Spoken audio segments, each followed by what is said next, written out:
All right, we're live. Hello, everybody. You'll see that there's some sunlight sneaking in, but I tried to get an angle. Today, the furniture is all rearranged because my dad is visiting. Say hi, Dad. Hi, Dad. So he's going to be the guest floating presence on the outside of today's wrap up. So, welcome everyone to the Wednesday wrap up. My name is Margaret Pennard. If you haven't been here before, I'm an author and booktuber. So I talk about books that I've read and also a little bit about my writing process for my own historical fiction. That's my philosophy. Read instead. It's my favorite thing. So today I've got 6 books. 4 of them are physical. So there's the stack and 2 of them are audio. So I'll be sharing screen to deal with those. And today I thought I would go in order of pleasure to read, least to most. I don't know, just to spice it up a little bit. But first I wanted to say, besides welcome, there's a lot of stuff going on in the world, and I feel for people who are dealing with the chaos if you have a job or income stream related to the federal government funding, which is like, I don't know, lots of the population. So while the new administration is sowing chaos, I hope we can make community bonds stronger by asking for help if we need it and offering help. So if you think that I can help with anything, please let me know. And yeah, just sorry we're all having to go through this, and I hope we have the strength to keep fighting.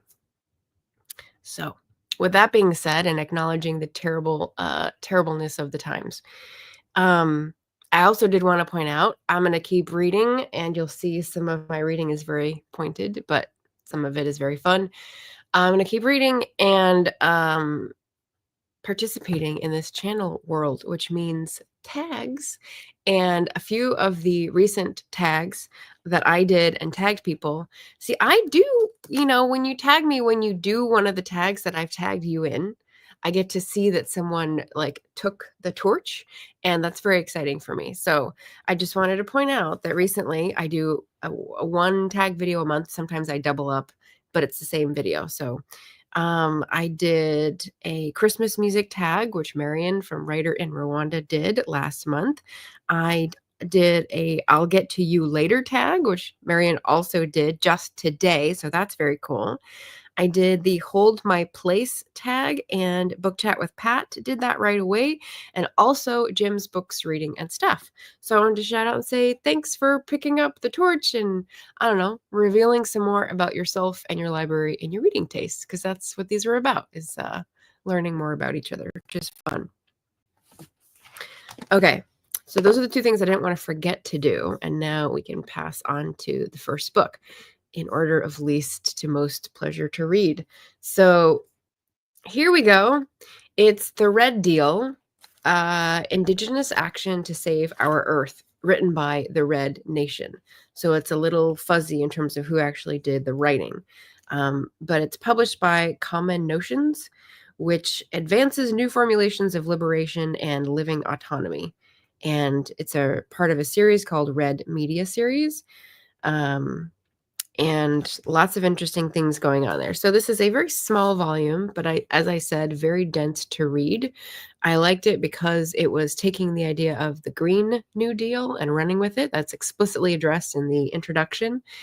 And it's basically a little primer on history of Indigenous federal relations in the US, but also using a lot of different points to connect to outside the US. So Australia, Bolivia, Canada, all these other places where there have been political actions taken by Indigenous folks, and it relates them to different things. So it doesn't say new, but the deal part of this is reflecting the political goals that this movement has. And it didn't seem very new to me at all. So partly this is a good thing because I've read enough nonfiction about Indigenous issues that I know a lot of the stuff that's in here. And it sounded a little bit repetitive to me and primary. So if you haven't done a lot of Indigenous reading and you're trying to get ready for April or November or whatever month where you're going to be focusing on it, this might be a good thing to pick up. It doesn't have a how would I describe the tone? I guess I would say the tone is pretty neutral, but also assuming lots of goodwill on the part of people reading this to learn and be inclusive and want equity for society. So that is the baseline. And I think many people reading this channel, watching this channel, reading the books that I recommend would be on board with that. And then after that, it's sort of neutral. So not much of a narrative, more of a like a textbook approach. And if you want to learn that way, that's for you. There you go. I got this from the library, so I will be taking my notes, putting them on Storygraph, and returning this book. So that was great that I could access that from my local library. Book number 1. Book number 2, Life as We Have Known It, by Cooperative Working Women. And this is not just cooperative working women in the general sense. This is actually like people who were part of a cooperative working movement. So this was written in the 30s, I believe, and it's a very strange sort of structure. It's a lot of what it reminds me of actually is the congressional hearings on labor and capital, which is people giving testimony, that testimony being written down, and then you get to hear about people's life experiences because that's what they talk about in their testimony to Congress. So this is England, and it's working women who participated in the Guild or the Co-op, which are organizations that tried to basically unionize working women. And a lot of their experiences are end of the 19th century, early 20th century. So it was edited by Margaret Llewellyn Davis, and there's an introductory letter by Virginia Woolf. So it was published in the 1930s and republished as part of a Norton series in the 70s. So that's where this book is from. Let me just check my Storygraph. Labor research. So I got this intending it to be a research book. And I didn't say where I got it from. Darn it. That's okay. Wait, I know where I got it from because I recognize that. That's backstory book. So I'll add that to my label system. But it was pretty easy to read. Very big font there. And I liked the tone of this. It was definitely women who were older and looking back on their working life and saying how the guild and the co-op had helped them. It's a little different from the labor union system here. The co-op means in Britain today, most often a grocery store where it's kind of like Winco, where it's employee owned, where it's lower prices because people have bought in, that sort of idea. And they talk about how they had lectures, they had cheaper prices, they had a pension system. So their co-op movement was much more all-encompassing than our labor union movement here. But it's not really a comprehensive look. It's pretty small. You can see it's more of a, this is my life. These are my experiences. This is what I got out of the co-op and why it's been such a great experience for me, from like 4 or 5 different women who give, like 20 pages of their life experiences at a time. And the letter from Virginia Woolf is not as good as the rest of the book, but I'm not a huge Virginia Woolf fan, except for not Une si longue lettre. What's the writing book that she has? Anyway, I am blanking on the title. But there we are, book number 2. Definitely a good read and nice research. Hi, Cat Paw. Nice to see you. Okay, my room is huge from this angle. Yeah, exactly. You're looking from my desk in the corner, the absolute corner, down the hallway. So you don't see the kitchen. You don't see the living room here. You don't see the kitchen there. And then the hallway goes to the bedroom. So yeah, it's all great room kind of setup. So what's next? Okay, we're going to have to share the screen for the next one. The third book, and you'll see, I need to click back on this to make it bigger. The third book I got as an ARC. and I read it a little late, so that's why it's out now. It's Yeonnam-dong's Smiley Laundromat, which is by Kim Ji-yoon, and Shanna Tan was the translator. You may recognize that name because she translated and was on the channel to talk about the see, now I'm gonna forget everything ever read. It's a name that sounds like this, but it's a bookstore, and it's a person who starts a coffee bookstore in a fictitious Korean neighborhood. So anyway, the narrator for this audiobook is Winston Ting. Now, I have notes on this, but my overall view, just to give you an idea of what this book is about, you can kind of tell from the title. The cover doesn't really tell you much. It could be something very different.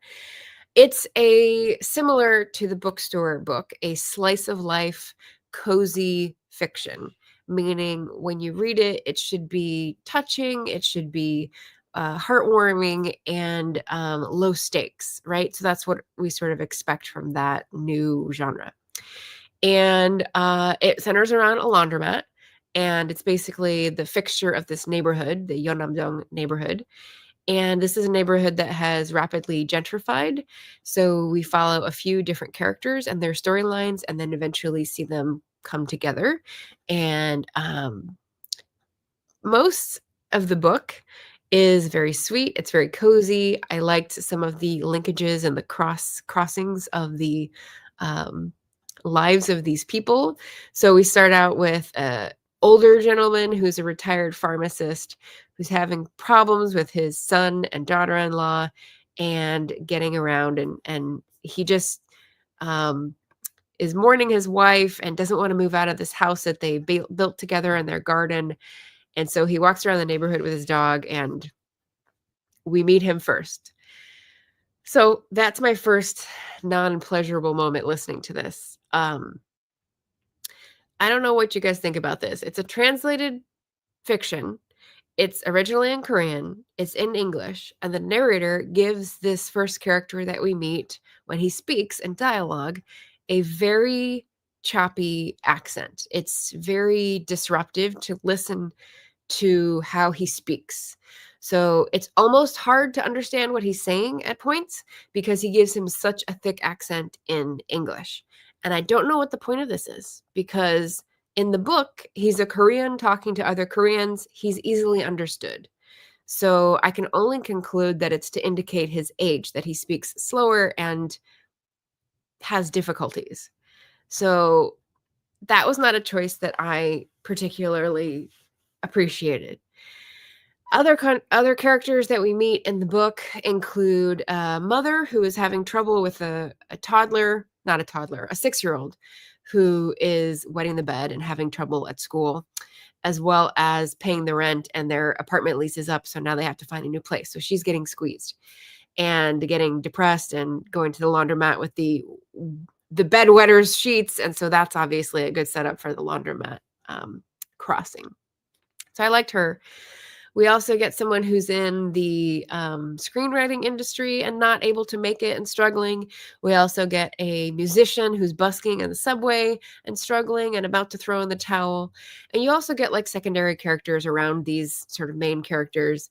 And yeah, I think there's a couple more. But here's my second non-pleasurable activity. And unfortunately, this is entirely with the audiobook. So the book may be a lot better experience if I had read it.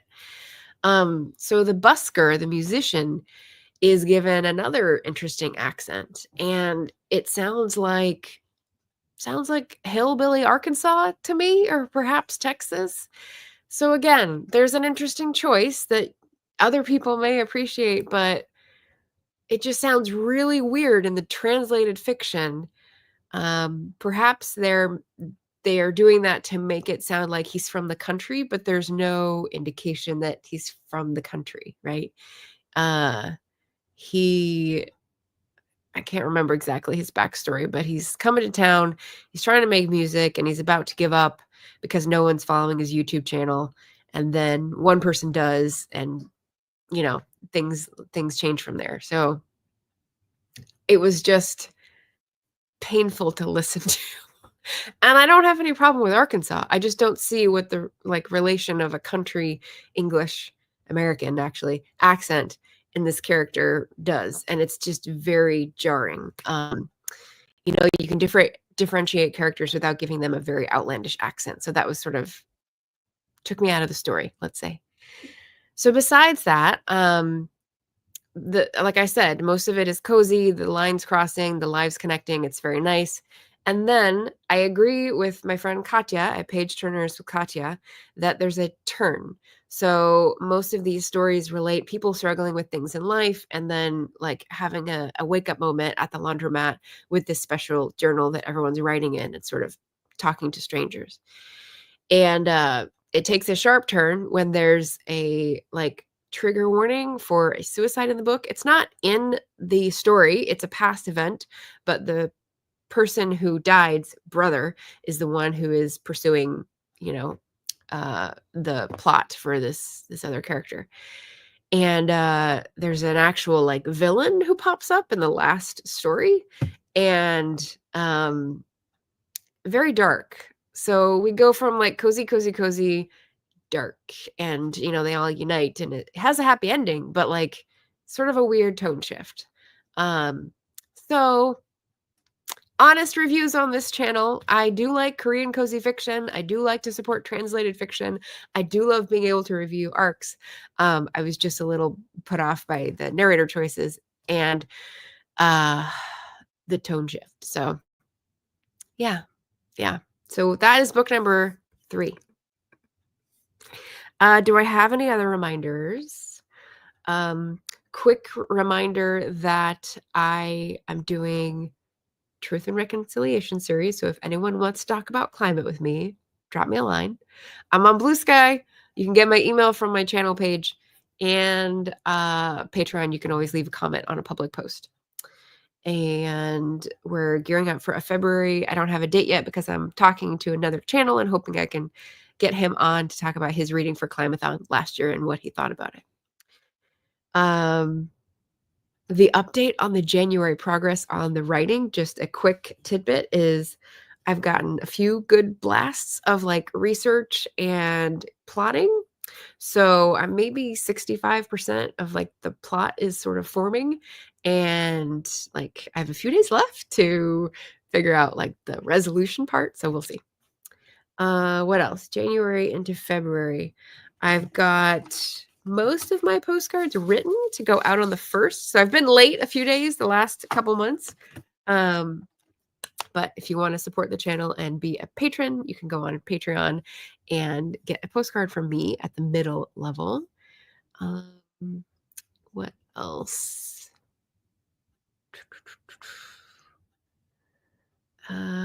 Bean wants to make another appearance, but the setup of the furniture is not really supporting it. He's investigating the sleeping bag instead. He's had fun with that.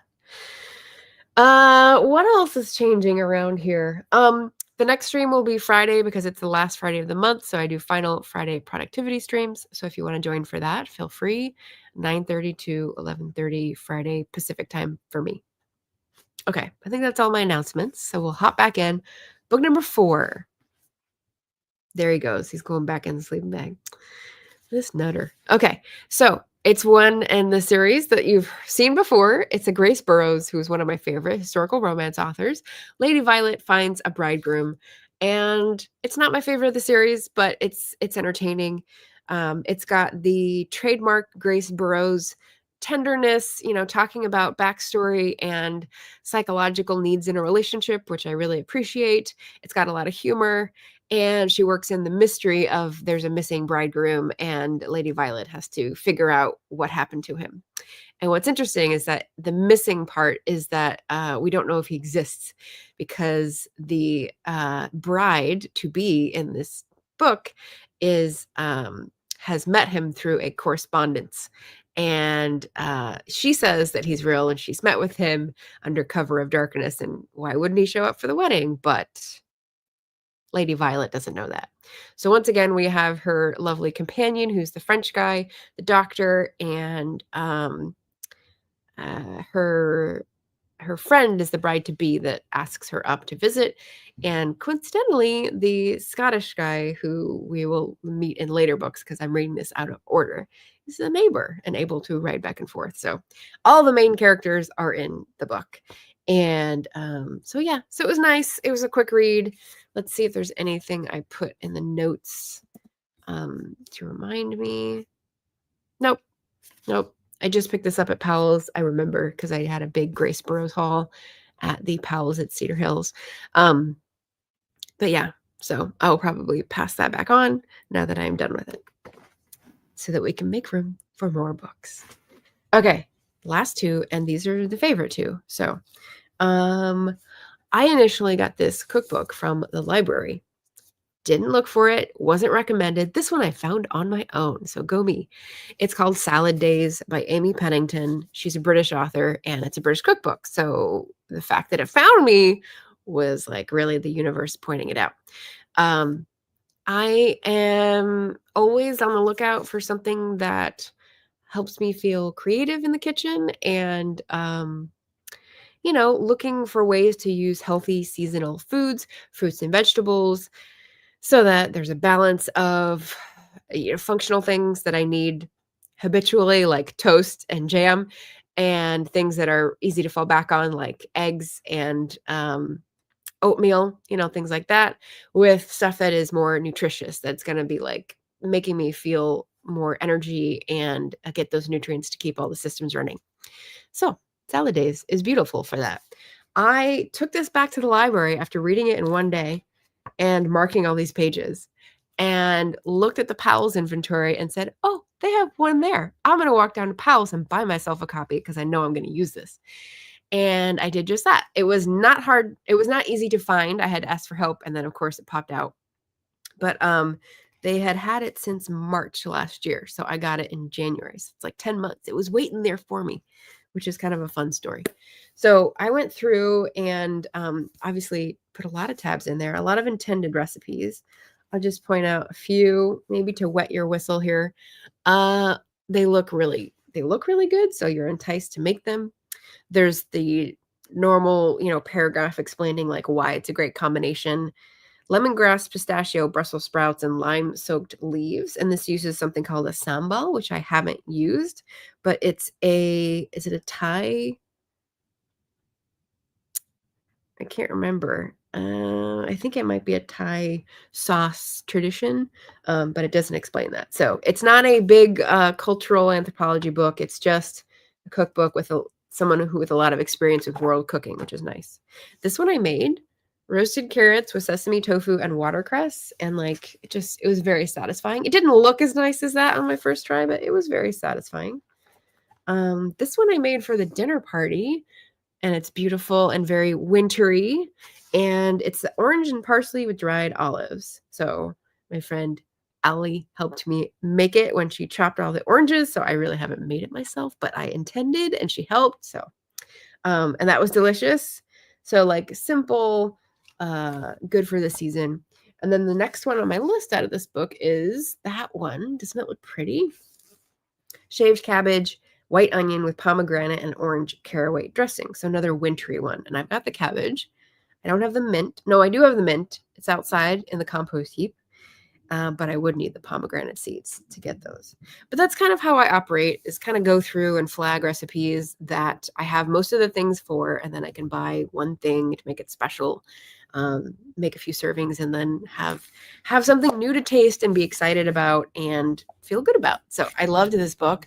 Definitely recommend for people who are looking for something a little different to get them excited about healthy eating, especially in the wintertime. So that's my number 2 book. And let's see if we have anything else here. Oh, Cat Paw's got the deets. Sambal Oelek. One of the sambals, which is easy to find, is Indonesian. Okay, thank you. So not Thai. Next door, down south, Indonesian. Appreciate that. Thank you. Easy to find. Does that mean you can buy it ready-made? Because I don't think that's hit stores here. Maybe it'll be the next big thing. Hi, Eva.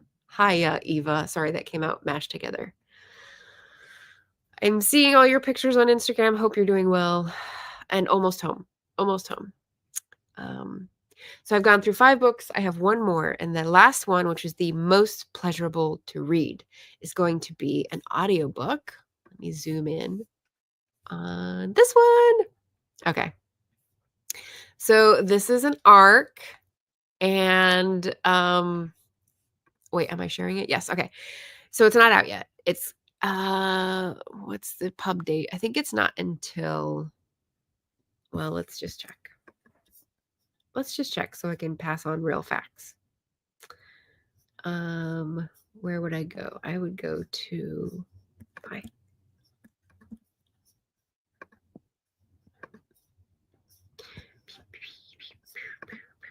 paperback, pre-order, pub date, February 18th. Okay, everybody. So I am recommending, if you like fantasy, if you like humor, if you like librarians, like, yes, get this one for yourself. And the narrator does a great job. This is a narration I have no issues with. So, Wooing the Witch Queen. It's the first of a series. The series is called Queens of Villainy. It's by Stephanie Burgess, who's an indie author, and this is the first time I've read her, so extra bonus, with the narrator being Amanda Lee Cobb. And I don't think I've heard anything narrated by her before, so new to me, which is great. I feel like this gives off the vibe of, hi, Leslie. Leslie just got in and she has these Western romances that she was reading. They're just like a kick. They're just fun, right? So this one is, let's see, to set it up, what did I read? It didn't spoil it. It might have been the other person's. Emily's overbooked her review here. But the thing that I thought was great is that it's a mistaken identity trope, but it works really well. So we have the dude who's in a high position, but he's been trapped, unable to make his own decisions because he's been in this terrible ruling family, and they're doing terrible things and he can't do anything about it. So he has nothing to lose, and he finally leaves that kingdom and tries to escape and goes to the neighbor, who is the only person who has defied his father-in-law and brother-in-law, whatever, and lived to tell the tale, right? So he's seeking sanctuary with her, basically. But when he walks in to the Witch Queen's lair, lit up with skulls to welcome him, everyone thinks he's answering a want ad for a new librarian as a dark wizard. So he's wearing a big cloak, and they can't see his face, so they don't recognize that he's this famous prince or duke or whatever. And so he walks right into this, and then you have the opportunity for them to get to know each other. And there's lots of like great beats about, the threat to her kingdom, and like, wondering if they like each other. And then like an ex comes out from one of their histories, and there's just a beautiful structure to it. Very well done. I could see it, but I didn't mind it. Like I was not expecting the things, but then they felt familiar. So that's, I think, the best way to go through a romance. So highly recommend. The humor is great. I definitely smiled and laughed at certain points. The yearning is great. So like there's a few scenes that are really well done. There's not like highly graphic scenes on the page, so it's not like too steamy. It's just fantasy romance where, both people basically don't think they deserve the happiness, and then they end up being perfect for each other. So it's glorious. Okay, Cat Paw said, yes, sambal can be found in a market, apparently in Mexico. That's awesome. Indonesian sauce found in Mexico. That's really cool. And Leslie is here to say hi. Hi. So if you take anything from this stack of 6 books, take Wooing the Witch Queen by Stephanie Burgess as a recommendation. And I believe it's going to be my new release, a prompt for Herkyed in February. What else? Stephanie Burgess is also, I think she's an indie author, but this is on audiobook. So I may have to like research that to make sure that it will qualify, but I'm very highly recommend it. I think that's it for me. That's 6 books for the last 2 weeks. Every other Wednesday, I come on for a Wednesday wrap and, bend your ear about books that I've read, whether good or bad. I give you honest reviews. So hopefully I will get some more time in the next few days to work on my book, plot it out, do the research to make sure I'm not making a huge mistake, and we'll have to retrace all my steps. But otherwise, I will see you on Friday for final Friday productivity stream, which starts at 9:30 Pacific. So if you want to come in with your, oh, I do have a new thing to show you. Okay, one last thing. The new thing, and I will probably get a little insufferable talking about it, came in the mail from an eBay purchase, and it's the little loom that I was talking about. So the old one is called the Weave It. The new one from the 70s is called the Zoom Loom. And here's the instruction manual. So this will be one of my next reads, talking about how to do this nonsense, which I am not good at. So you will be able to laugh alongside me, and I will be learning how to do just things like that. I want to learn how to make like weave things on this so that I can put them together and make cloth and, be useful to my apocalypse community. So that's why I'm doing everything these days. Herbs, books, all that good stuff. Eva says, great reviews. Thank you. I appreciate you listening in. I hope maybe you can get some fantasy romance on your docket if that'll help the time go by quickly. Maggie is here. Hi. Thanks for the book reviews. Cute.